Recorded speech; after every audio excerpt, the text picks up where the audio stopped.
అవినీతి పరులకి, అడ్డమైన పనులు చేసే అలవాటున్న వాళ్ళకి 50 లక్షల రూపాయలతో దొరికిన దొంగలకి, పొలిటికల్ బ్రోకర్లకి ప్రతి పనిలోనూ అవినీతి, ప్రతి కార్యక్రమంలో కూడా ఎంతో కొంత చేతులు మారింటదనే ఒక మూర్ఖపు, తెలివి తక్కువ ఆలోచన వాళ్ళకు ఉంటుంది. ఇక స్వతహాగానే అది అంటారు కదా, పుర్రెలో పుట్టింది కదా ఎక్కడ పోదు అంటారు కదా, అట్లనే ఇక వారికి పుట్టుకతో వచ్చిన బుద్ధి అది, మనం చేయగలిగింది ఏమీ లేదు. కాకపోతే ఇవాళ తెలంగాణలో జరుగుతున్నది ఏంటి? పొద్దున్న నుంచి కాంగ్రెస్ నాయకుల హడావుడి, ఏదో జరిగిపోయింది. ఏం జరిగింది అసలు? ఒక భారత పౌరుడిగా, రాజ్యాంగాన్ని గౌరవించే పౌరుడిగా, చట్టాన్ని గౌరవించే పౌరుడిగా నా మీద పెట్టిన కేసు అక్రమ కేసు, పొలిటికలీ మోటివేటెడ్ కేసు, అందులో ఏమీ లేని లొట్టపీస్ కేసు. కానీ ఏదో ఒకటైనా సరే అతికిచ్చి, ఏదో ఒకటి చేసి బట్టగాల్చి మీదేసి ఏదో జరిగింది అని చూపెట్టే ప్రయత్నంలో పెడుతున్న కక్ష సాధింపు కేసు అని తెలిసినా ఏసీబీ విచారణకు పిలిస్తే గౌరవించి నిన్న పొద్దున 10 గంటలకు నేను పోయినా. అదే మాదిరిగా మరి ఈ లొట్టపీసు కేసు ఏదైతే నా మీద పెట్టి కథలల్లి కొంత శునకానందము, పైశాచికానందం పొందుతాననుకుంటున్న చిట్టినాయుడు గారు ఎవరైతున్నారో ఆ చిట్టినాయుడు గారికి మరి తప్పకుండా నేను చెప్పాల్సిన మాట ఒకటి ఉన్నది. ఖచ్చితంగా భారత పౌరుడిగా, చట్టాన్ని, రాజ్యాంగాన్ని గౌరవించే పౌరుడిగా నువ్వు అక్రమ కేసును నీ అధికారాన్ని అడ్డం పెట్టుకున్న మీద పెడితే, ఇష్టం వచ్చినట్టు బురద చల్లితే, తప్పకుండా రాజ్యాంగపరంగా, న్యాయపరంగా నాకున్న ప్రతి హక్కును వినియోగించుకోవాల్సిన బాధ్యత నా మీద ఉంటుంది. అందుకే నేను ఏసీబీ ఆఫీస్కు పోయినా లాయర్ తీసుకుపోతా అని చెప్పినా, లాయర్తో సహా విచారణకు హాజరవుతా, మీరు ఏం అడిగితే చెప్తా అని చెప్పినా నువ్వు భయపడ్డావు, నేను భయపడలేదు. నేను అర్ధగంట 40 నిమిషాలు ఎదురు చూసినా నీ వ్యవస్థ ఎందుకో కానీ మరి నా నుంచి ప్రశ్నలు అడగడానికి వెనకకు పోయింది. అట్లాగే కోర్టుకు పోయినా, కోర్టులో, హైకోర్టులో పిటిషన్ ఇచ్చినాం. ఏమని? ఇది అక్రమ కేసు, ఎఫ్ఐఆర్ తప్పు, ఎఫ్ఐఆర్ అనవసరపు సెక్షన్లు, అక్కరలేని సెక్షన్లు ఇష్టం వచ్చినట్టు పెట్టినారని చెప్పి వాదించినాం. సరే, కోర్టు ఏ కారణం చేతనైతే, ఎందుకంటే న్యాయ వ్యవస్థ మీద మాకు సంపూర్ణమైన గౌరవం ఉంది, న్యాయమూర్తుల మీద సంపూర్ణమైన విశ్వాసం కూడా ఉంది. ఇవాళ హైకోర్టులో మాకు తీర్పు కేవలం క్వాష్ పిటిషన్ కొట్టేసినారు. దానికే కొంతమంది ఎంత సంతోషపడిపోతున్నారంటే, కాంగ్రెస్ వాళ్ళు ఏదో నాకు ఉరిశిక్ష చేసిండ్రు, లేదా నేరారోపణ అయిపోయింది, రుజువు అయిపోయింది, మొత్తం కేసే అయిపోయింది అని చెప్పి సంకలు కుదుకుంటా ఉన్నారు. ఆ సన్నాసులకు నేను చెప్పేది ఏంటంటే, ఇది స్టార్టింగే, ఇప్పుడేం తాగమైతే ఎట్లా? మేము ఆల్రెడీ హైకోర్టులో ఏదైతే క్వాష్ పిటిషన్ కొట్టేసిండ్రో దాని మీద సుప్రీంకోర్టుకు పోయినాం. సుప్రీంకోర్టులో మ్యాటర్ ఉన్నది. ఇప్పుడు అది ఎప్పుడు వస్తుందో వస్తుంది. అది సుప్రీంకోర్టు ఎట్లా నడుస్తుందో ఆ పద్ధతి ప్రకారం 2 రోజుల్లోనో, 3 రోజుల్లోనో, వారం రోజుల్లోనో ఎప్పుడు వస్తుందో వస్తుంది. అక్కడ కూడా న్యాయ పోరాటం చేస్తాం.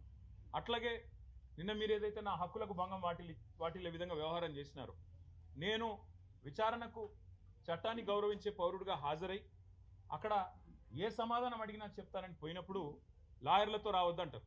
నేను చెప్పిన మీరు దొంగలు, ఎందుకంటే మీరు గిట్లనే చేసింది ఇదివరకు కూడా.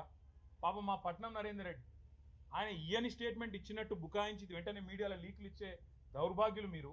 నేను నమ్మను మిమ్మల్ని, మా లాయర్ బరాబర్ ఉండాలని అడిగిన. రేపు అందుకే కోర్టుకు కూడా పోతున్నా, హైకోర్టుకు కూడా. నాకు న్యాయవాదుల సమక్షంలో విచారణ జరగాలి అని కోరుతూ హైకోర్టుకు పోతున్నా. తప్పేమున్నది అందులో? న్యాయ వ్యవస్థను తప్పకుండా నాకు ఇవాళ ప్రాధేయపడి వారిని అడిగి నాకు ఈ దుర్మార్గుల నుంచి చట్టపరమైన రక్షణ కల్పించడానికి అడుగుతున్నాను. నేనేం వేరే అడుగుతలేను కదా, ఆ పని చేస్తున్నాను. దానికి కూడా కాంగ్రెస్ వాళ్ళకు ఏమేమో ఆగమాగం అయిపోతున్నారు. ఇక కొంతమంది మంత్రులు అయితే వాళ్ళే న్యాయమూర్తులు అయిపోతున్నారు, వాళ్ళే శిక్షలు వేస్తున్నారు, వాళ్ళే చెప్పేస్తున్నారు నెక్స్ట్ ఏం జరగబోతుంది, ఇదేమవుతుంది, అదేమవుతుంది. వాళ్ళకి నేను చెప్తా ఉన్నా, ట్రయల్ మీడియాలో జరగదు, ట్రయల్ సెక్రటేరియట్లో జరగదు, ట్రయల్ మంత్రుల పేషీల్లో జరగదు, ట్రయల్ న్యాయస్థానాల్లోనే జరుగుతుంది. గతంలో మీరు ఇట్లాంటివి అనుభవాలు ఎదుర్కొన్నప్పుడు మీరు కూడా కోర్టుకే పోయినారు, మేము కూడా ఇప్పుడు కోర్టుకే పోతున్నాం. దానికి ఇంత ఉలికిపాటు ఎందుకో మంత్రులకు నాకు అర్థం కావడం లేదు. మళ్ళా చెప్తా ఉన్నా, అర పైసా అవినీతి కూడా జరగలేదు, రూపాయి అవినీతి కూడా జరగలేదు.